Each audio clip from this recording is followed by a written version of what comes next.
Good morning.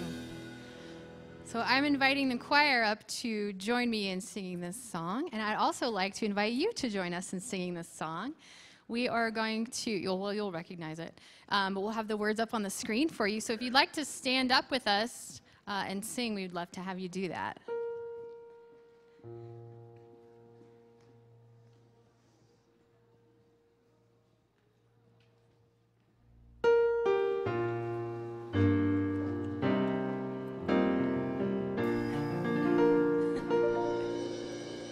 Chestnuts roasting on an open fire.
here's where we sway.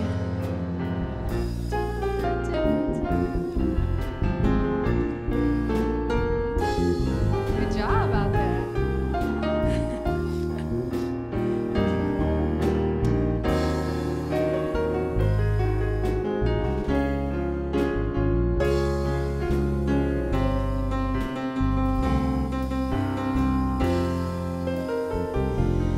And so I'm offering this simple phrase to kids from 1 to 92. Although it's been said many times, many ways, Merry Christmas to you.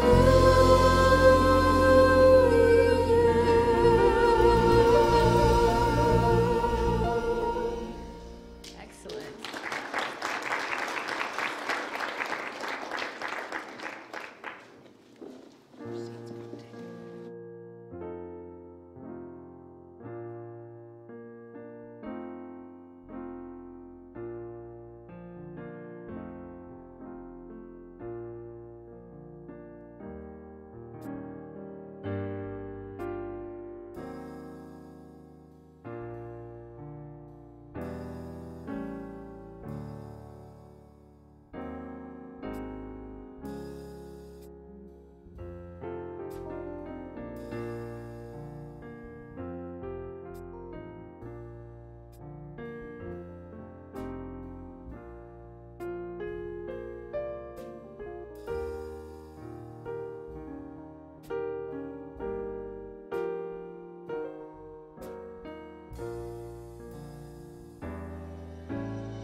Few quick announcements here. This is probably our busiest week of the year, so we got a ton of stuff going on, a ton of fun stuff going on, a ton of chances to help us out here as well. If you got a little time and would like to do a little bit of service. The Christmas show Jack was speaking of, the first show is this Sunday we start at, our carolers will be on stage at 5:30, and the real service really starts at 6, so come on in early to see some carolers and get some good parking. You can get your tickets out here in the office or in the bookstore. We are also looking for ushers for that. If anyone wants to help out, We always have a huge crowd at these shows, so if you'd like to be an usher, it's a great way to help out and see the show. Next week, we are not having a 9 a.m. service on Sunday. We're just having an 11 a.m. service, and then our shows in the evening. And we also are having another show on Christmas Eve at the same time, starting at 5:30. What? But the carolers start at 5:30. See, we made this a little convoluted this year. So the real service starts at 6, but our carolers start singing on stage at 5:30. So come on out for that. We have our annual Native American gift drive going on right now, and it's going to be wrapping up this week. So if you would still like to get a name, there's still names on the tree downstairs of little tags. Grab a tag. It has a name, an age, and a gender on it of who to buy a gift for of a kid. Please grab a tag, bring a gift in, and wrap it.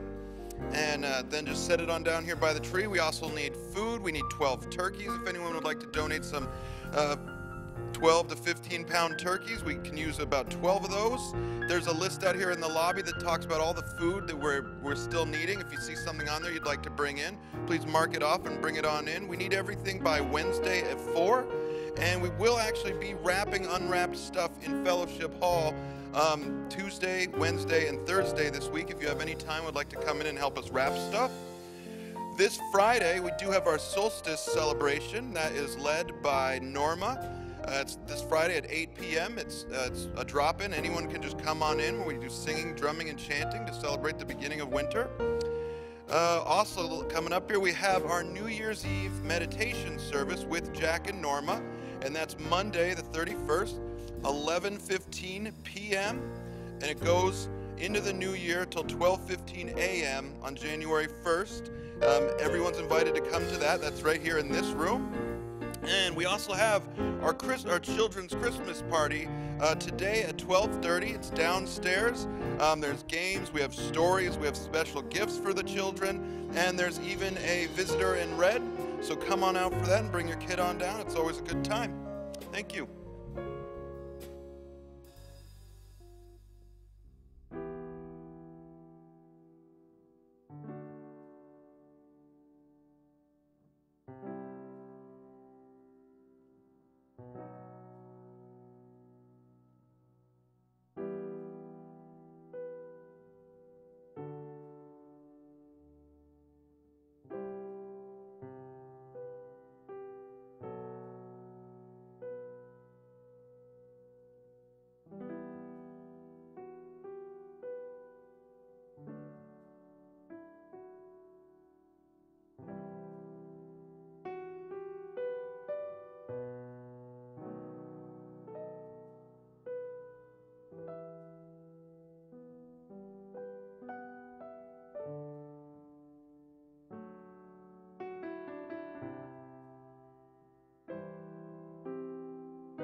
All right, I'm going to invite the choir to come back up, and we are going to sing What Child Is This? And we'd love for you to stand up and join us in singing this as well. It is the caroling season.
Testing there is okay, good.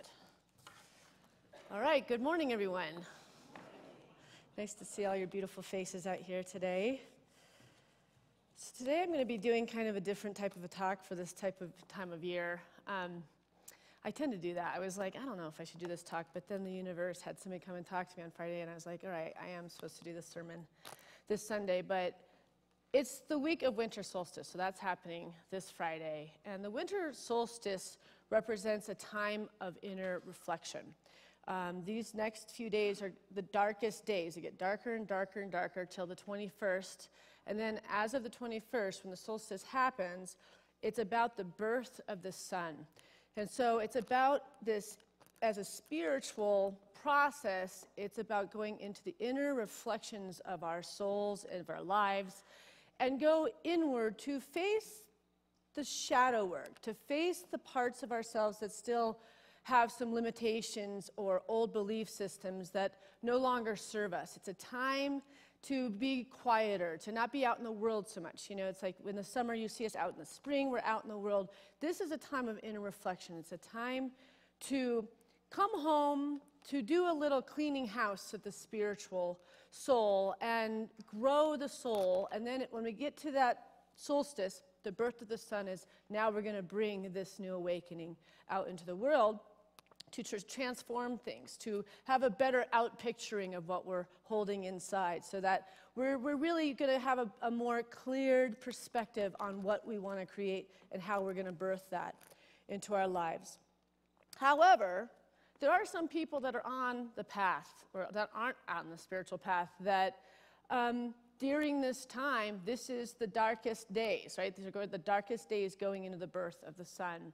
And if we're not in our meditation techniques, doing things each day to keep ourselves connected with that greater power, that greater spirit that's within us, then you're probably seeing some nasty behavior from people at this time. So it's an interesting time of year because here we are, we're almost at Christmas. It should be this jovial, wonderful, you know, puppy dogs and balloons and exciting, and it's magic.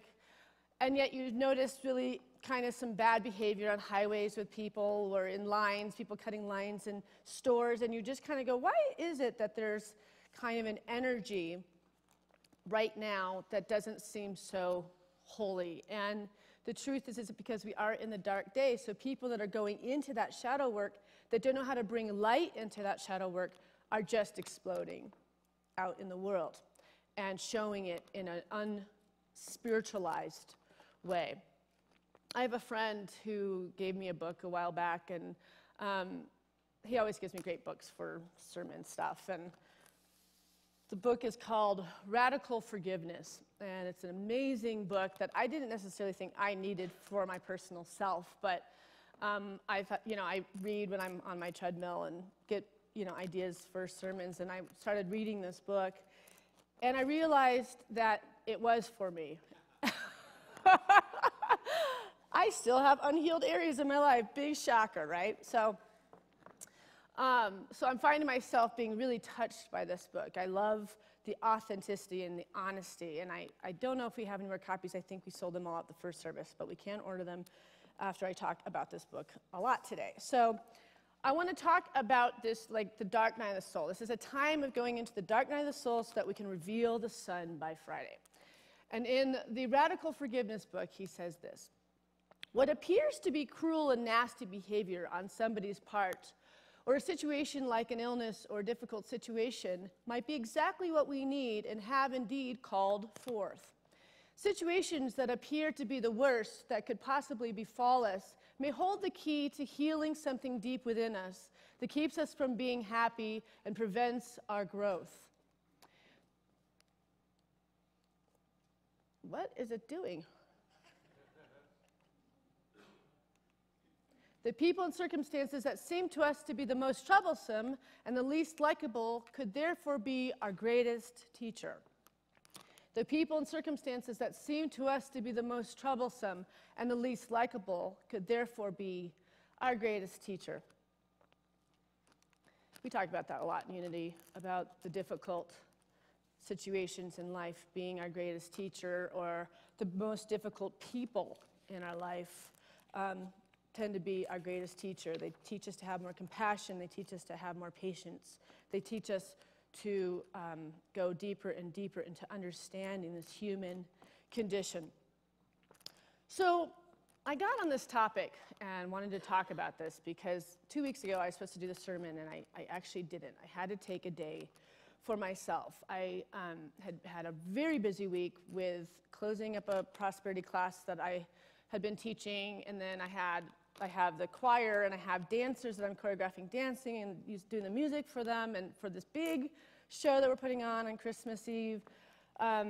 And I was just going 100 miles an hour. And in the midst of the busyness, my dog, Gilly, which I talk about him a lot because he's my baby, got very sick and got an ear infection in his ears that spread to his eyes, and they had to put him on major drugs and put a cone on his head, and it just was having this on top of everything else, taking the dog everywhere, and him not feeling good, and then having a really bad reaction to the antibiotics that they gave him. He stopped eating and he stopped drinking for a few days. So you can imagine how much that made me nervous. This dog is like my life. Like, he literally, I mean, I have children, and they're my life too, but I love this dog. It's just like, it's ridiculous. Anywho, so I realized that I was in absolute and total fear around this dog. That when he's been a trigger for me. This dog is a trigger for me. He brings up something that clearly is not healed in my life. So I'm dealing with the dog not drinking or eating, and I'm consumed in fear that this dog could die. And I'm realizing that the consumption of fear is coming from the fact that my son has died, and that I went through that experience. And I had a dog that died 10 years ago because of a bone that she ate that had rat poison in it, and it killed her. So I'm realizing I've got this pain body that is so deeply still has work to do, that things can leave me, things can die, things can scare me, right? So I don't have really a good capacity to go, okay, the dog is sick, and not totally go to a 2,000 of this is horrible, even though this is really just an eye infection, an ear infection, but the dog is failing. It's not eating and it's not drinking. And at one point, I have Mike take him to a dog park and just see if he'll play with that cone on his head and just get kind of goofy, and maybe it would make him hungry. And I'm sitting in the car and I'm watching Mike, and I'm seeing the dog's not really playing like he usually does. He looks really weak, and I'm observing my pain body, my fear, and it is taking me over in a way that I can't stop it. I cannot. I'm like trying to affirm, I'm trying to see it differently in my mind's eye. I mean, I teach all this stuff, and I can't pull myself out of this fight or flight I'm having in the car watching the dog, in the dog park. And I realized that I just start saying the Lord's Prayer around him. The light of God surrounds you, Gilly. The love of God enfolds you. I'm just saying that, trying to climb myself off the mountain. And I finally turn the prayer around. I realize it's not about Gilly. It's about me. So I start saying, the light of God surrounds me. The love of God enfolds me. The power of God protects me. Because what I'm seeing is through a lens that I'm separate from God. And so that's why this fear is taking over me. Because this is of the world. This is that things can hurt me, make me afraid, can take something away from me. But when we're connected with God, as God, through us, that fight or flight mechanism doesn't take over, because we realize God is greater than everything. So the light of God surrounds me. The love of God enfolds me. The power of God protects me.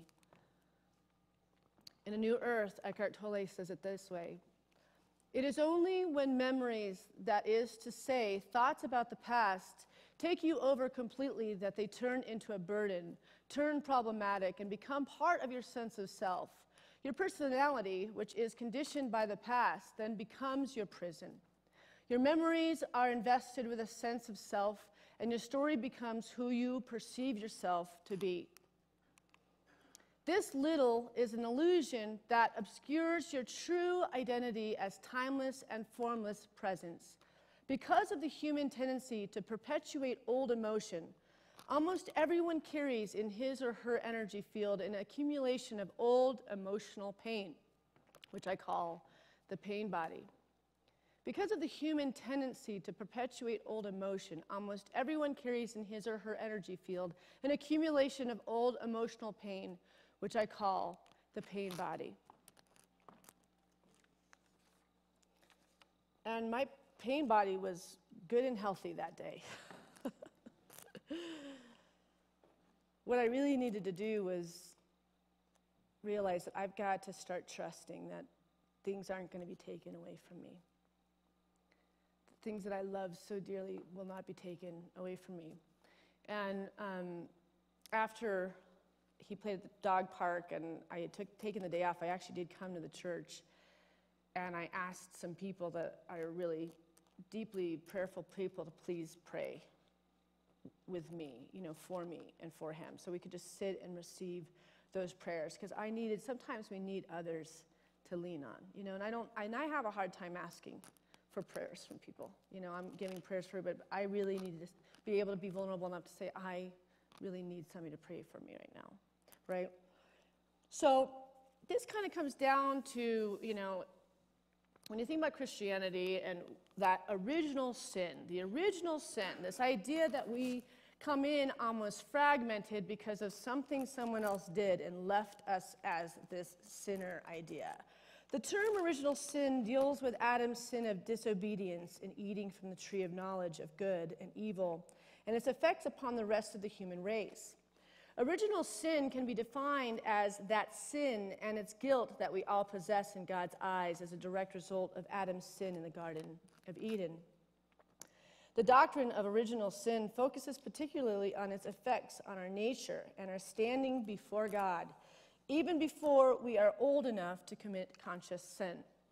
So this idea really comes down to the fact that we come in fragmented, and so, in the traditional Christian way, we baptize babies so that we are already clearing them and we're dedicating them to the spiritual, the religious life, so we get rid of that sin and hopefully they'll live a spiritual, religious life. And yet in unity, we believe that we're made in the image and likeness of God, that we came from God, that this being came in perfect, right? Any damage that happens to people happens of the world. The thing that the world is the representation of things that come from outside of ourselves, the attainment of bigger things like houses, cars, men, women, whatever, that are outside that we think are going to fulfill us and make us happy or secure us. And many of us have gotten to the point where we've secured all those things and then we found ourselves extremely empty.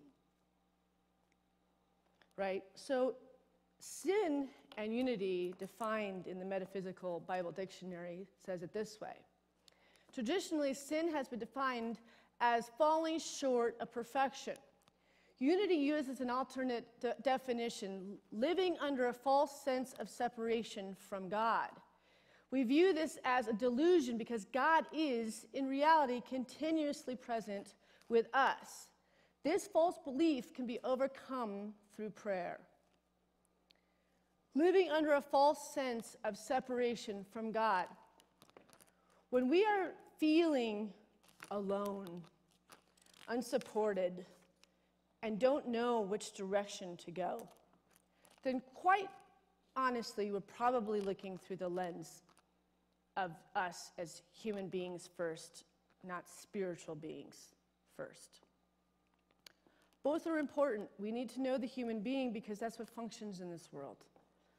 But the spiritual being is the one that helps us fly in this world. That the spiritual being helps us manifest out of thin air in this world. The spiritual being heals us of terminal illnesses. The spiritual being says, no, you are limitless. Any old belief system or old habits can actually be overcome because the power that lives within you, lived within Christ, is you. As you and out picturing. So what is it that you're harboring inside your consciousness that says that you're less than whole, less than perfect? Because we are the co-creators with God. So we get precisely what we want. As a soul, what we have done is come into the human experience in order to have a number of experiences of separation and duality. because this is a world of duality and separation. And this is why we have come here, to get what oneness really is. Isn't it interesting that we have to witness duality for us to actually know what oneness really is? Right? It's that contrast between darkness and light. We find so much more light from the darkness of our lives. So same with the duality, with the quicksand, standing on unsolid ground. Does it make us manifest our understanding of our connection with the oneness, with this greater whole, this greater power we call God? In order for us to really get what is happening in the spiritual world, we have to experience the opposite vibration.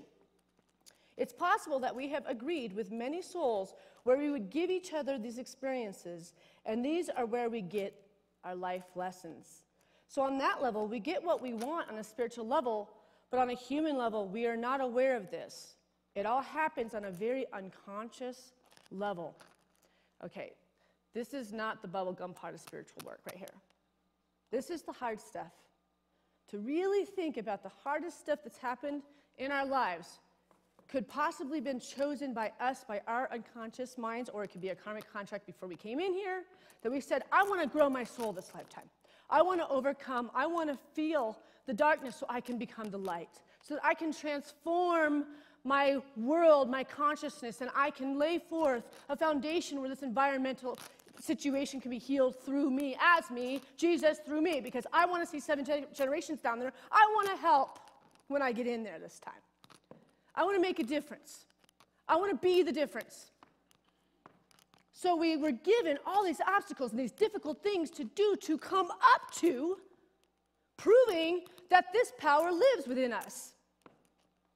And if we can overcome these difficult things, then what can we do with the manifest of the law of attraction to bring about the healing we're seeking in this world?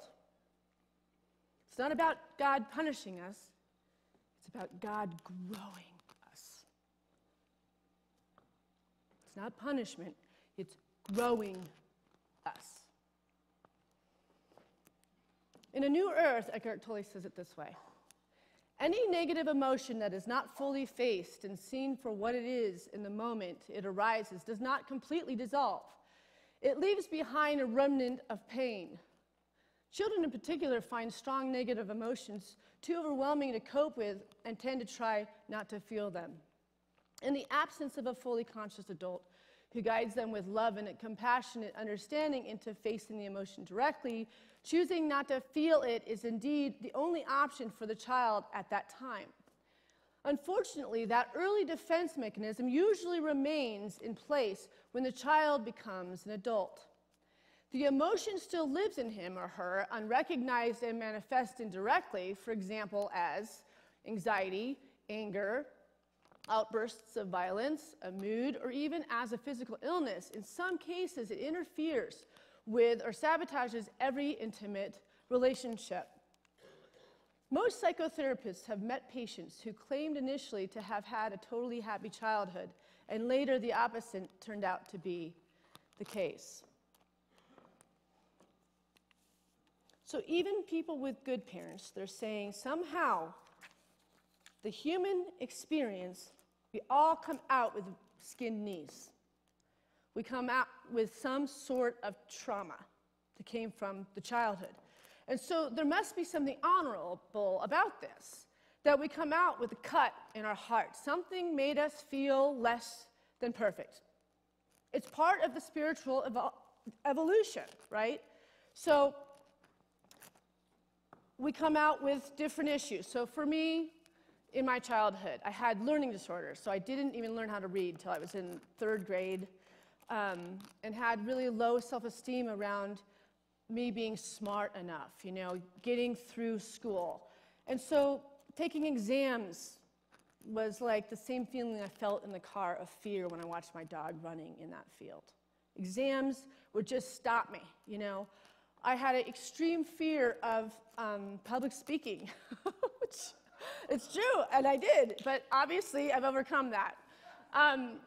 I've become quite the thrill seeker of wanting to overcome my fears. That's something that I love doing. That's what I was put here to do. I like putting on my helmet, jumping off the cliff without a parachute. I just love to test that relationship with God and experience the awakening and the opening of life. So when I was in high school, I had a history class that I was failing, and I was told that I had to do a speech on something in history, and I had to have we didn't have PowerPoints back then, we actually did it like on the cardboard thing, and I had to talk about it and do the whole thing, and I remember standing outside of the class getting ready to do this speech, and I knew that if I did not get an A on this speech, I was going to fail this class. And the teacher was actually doing it kind of as a charity to help me try to pass this class, and I was standing there, and I remember that pain body experience where the flood of fear, pure, unadulterated fear, overcame me. And to the point where I just felt that I was going to just turn into like a puddle. It was like I was dying, literally. I was literally dying, from emotions. And it became so palpable that I just grabbed the board and I ran. And I went to my car. And I didn't complete it, and I did fail the history class. And I was so disappointed in myself. I was so disappointed that I let myself down, that I knew I could do this, but somehow that fear, it just took hold, and I still realized I still have a lot of self-confidence issues going on with me that I hadn't overcome. So what if you were told that there will be circumstances throughout your life to bring up these old wounds in order for you to grow from them? Not from a judgmental God in the sky that wants to torture you, but for you to learn to stop torturing yourself and learn to love yourself as you love God. Right? To the measure that you love God is you loving yourself, because we are God in essence and in outpicturing. And if we don't love ourselves, then we are actually saying that God is not love, right? In Radical Forgiveness, he says, we at the soul level get precisely what we need in our lives for our spiritual growth. How we judge what we actually get determines whether we experience life as either painful or joyful. This is very important right here. If you want to do a screenshot on this, this is a good one. We at the soul level get precisely what we need in our lives for our spiritual growth. How we judge what we actually get determines whether we experience life as either painful or joyful. So who views life as being painful? It's okay, you can be honest. Today. Sometimes, okay, today. So we have about 25 hands up. And who sees life through the lens of joyful?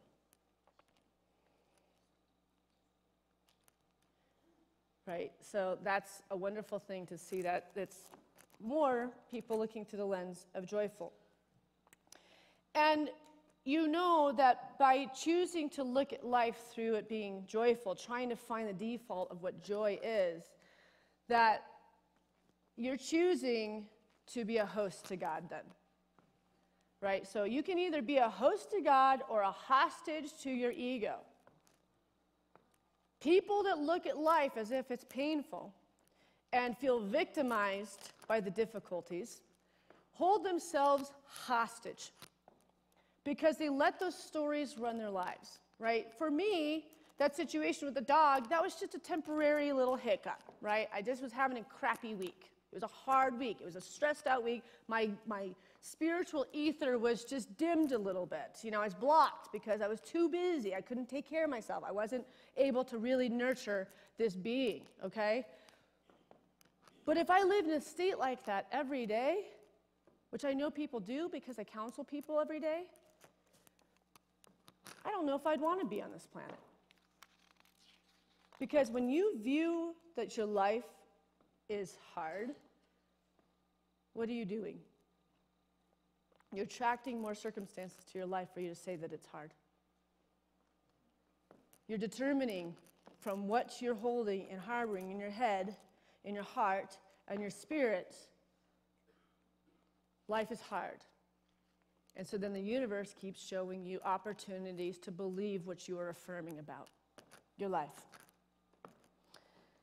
So I'm going to read a little story. It's a really good example on how this works, how we all play as actors in each other's lives, right? So, there's no coincidence that we're all in this room together today, right? There never is.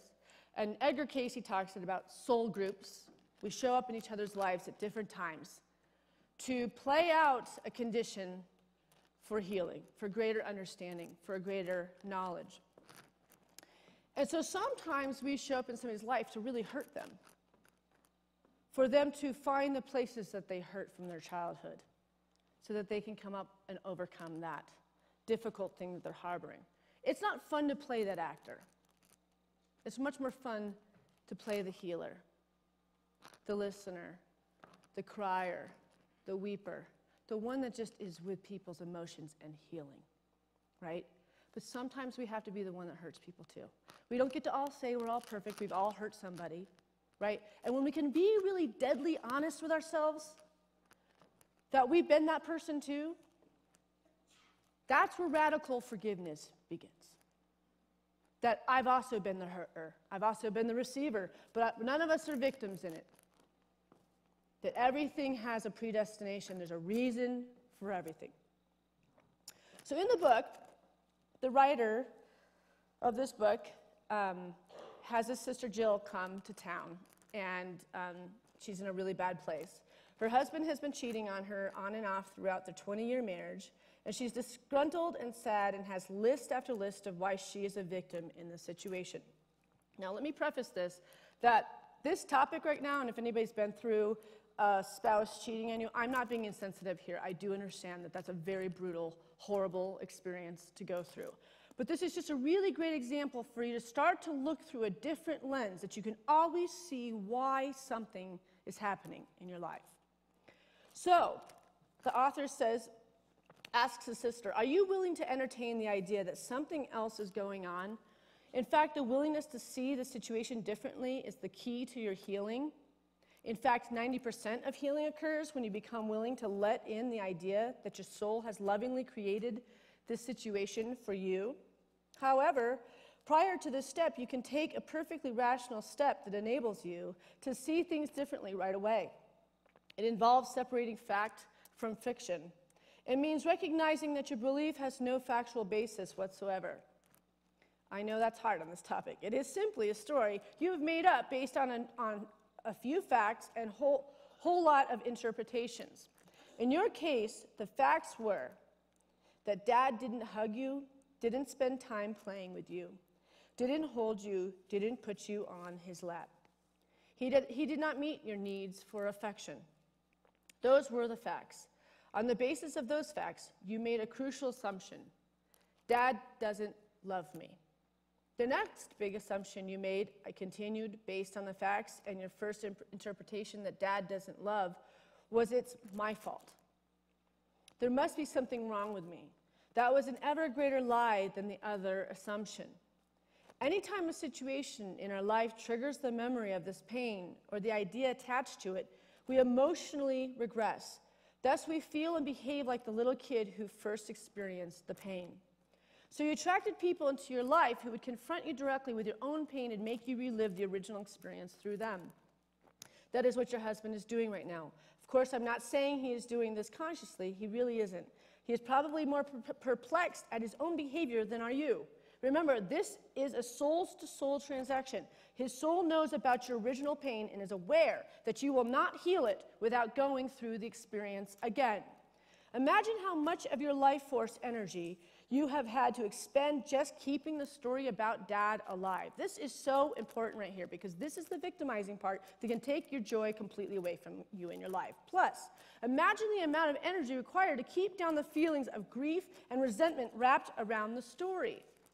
In addition, all the energy wrapped up around your husband, making him wrong, making yourself wrong, being a victim, and so on. Just being willing to see the whole situation differently enables you to release all that energy and allow it to move through you. Your soul would have brought someone else in to help you heal if it wasn't your husband, Jeff. Like, this would have happened anyway. So it's not just this person. This situation had to come about for the healing to happen. So there are no coincidences. He was willing to do whatever it took to get you to the point where you could look again at your belief about yourself and see that it was not true. Do you realize how much discomfort he was willing to endure to help you? He is not a cruel man by nature, so it must have been hard on him. Jill and her brother reviewed this new way of looking at her situation many times before she returned home. It is always difficult for someone in the middle of an emotional upset to shift into radical forgiveness perspective.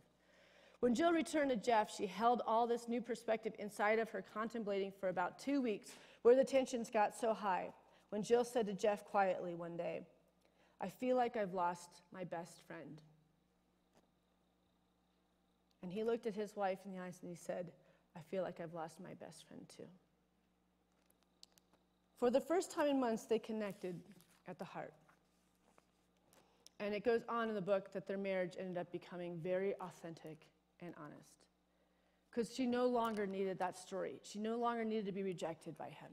Because she finally now realized that she was lovable, that she was worthy, and that she was holy, and she was worthy of his love. And that's all he ever wanted to do was give her that love. But she was needing to make the story that she's unlovable. Do you see how that's working? How many have done that? How many people have created something to prove that they're not lovable?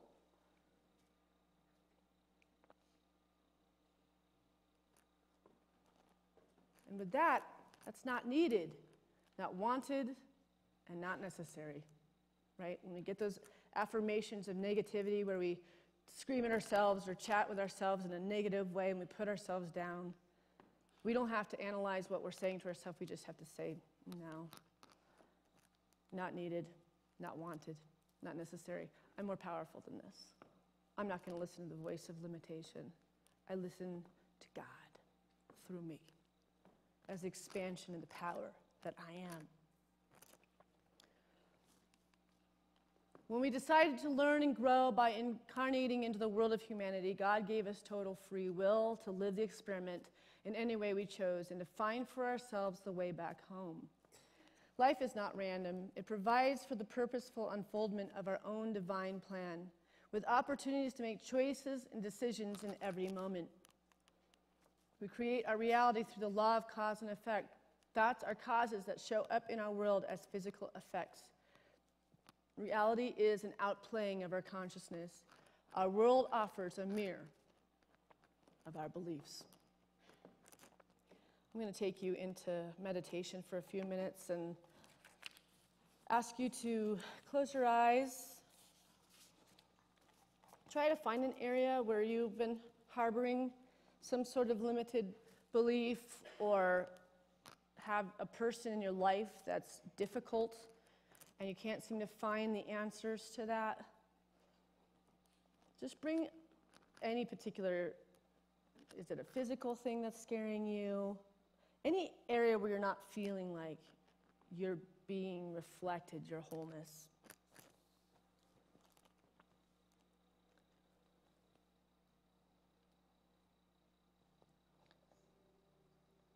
Take into mind the situation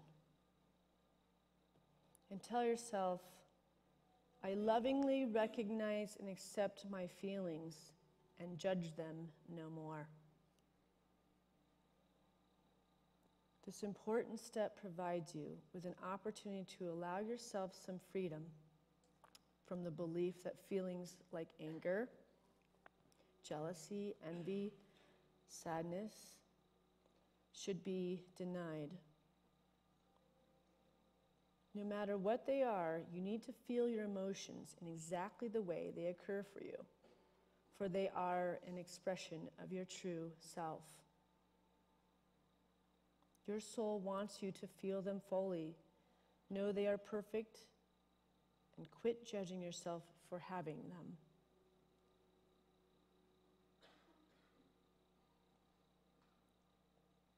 Feel the feeling fully and then identify it as either mad, glad, sad, afraid.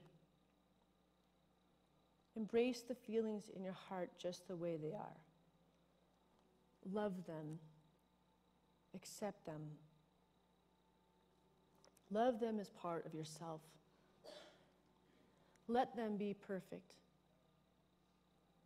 You cannot move into the joy vibration without first accepting your feelings and making peace with them.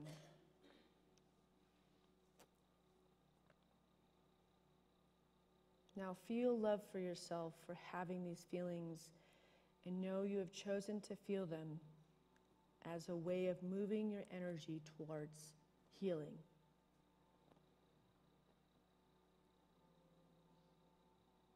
I own my feelings. No one can make me feel anything. My feelings are a reflection of how I see the situation. This statement reminds us that no one can make us feel anything. Our emotions are our own. As we feel, recognize, accept, and love them unconditionally as part of ourselves, we become entirely free to hold on to them or let them go. This realization empowers us by helping us realize that the problem resides not out there, but in here.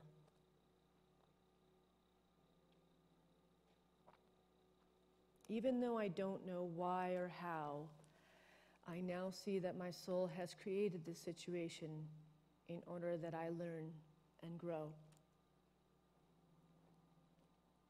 This is the most important statement. It reinforces the notion that thoughts, feelings, and beliefs create our experiences.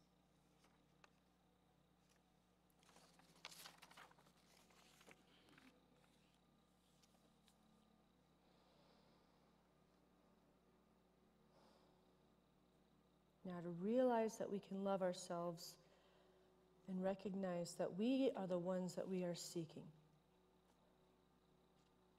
The only approval we need is our own approval. The only love that we are seeking is our own love. And when we see ourselves putting ourselves down, we find a way to affirm our perfection as God's perfect outpicturing. I am loved. I am blessed. I am holy. I am worthy. I am healing. I am the light of God. Amen.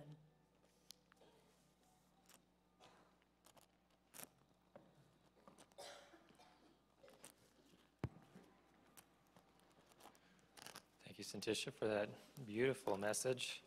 We're going to take an offering for unity now. I'd like to remind you that this holiday season we often get fixated on the physical world, buying the physical things, investing in the physical things. But this is actually a very spiritual season, and we need to be mindful of investing in the spirituality of this planet, the consciousness of this planet. And that's what we're doing today, right now. This is an investment of what we want this world to be, the spiritual evolution that we seek within ourselves and within this planet. So we're going to take this offering, we're going to bless it with this message. I'll say it and then invite you to say it with me. Divine love through me blesses and multiplies all that I have, all that I give, and all that I receive because I give. Please join me.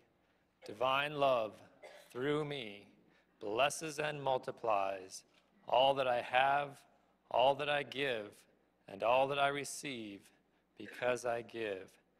And we have the opportunity to listen to my niece and Santisha's daughter, Arenya River White, share a beautiful song with us.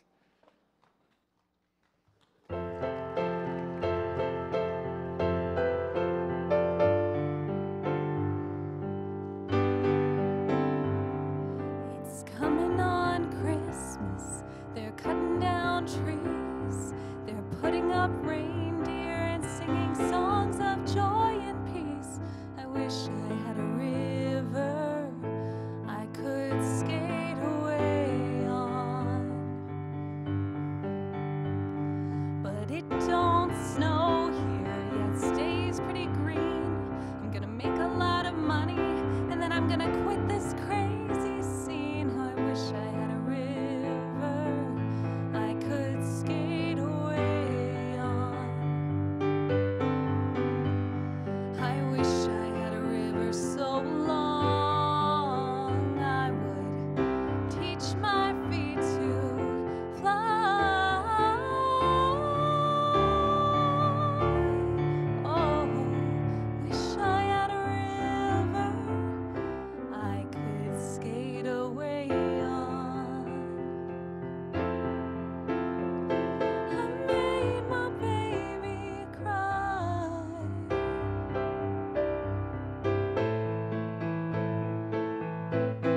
gone and lost the best baby I ever had. Oh, I wish I had a river I could skate away on.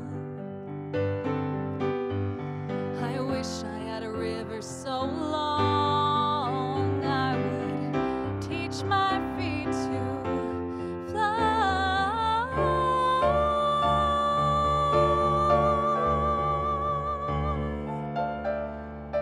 Oh, I wish I had a river I could skate away on. I made my baby say goodbye.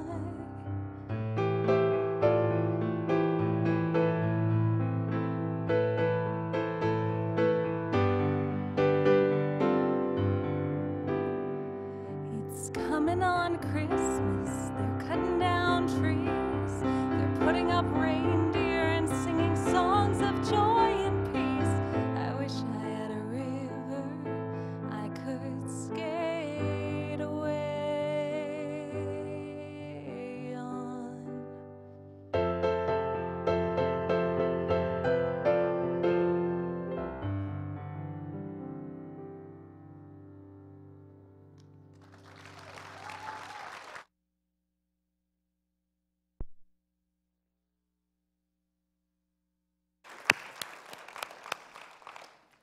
And now we have fellowship out on this side. We've got food and coffee and all the ministers over there if you want to meet us. Over there, we also have a bookstore with great gift items, really affordable Christmas stocking stuffers and all sorts of wonderful stuff. So please support Unity's bookstore on this side. And let's all rise and close with a closing benediction.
All you have to do is love yourself and accept yourself. Amen.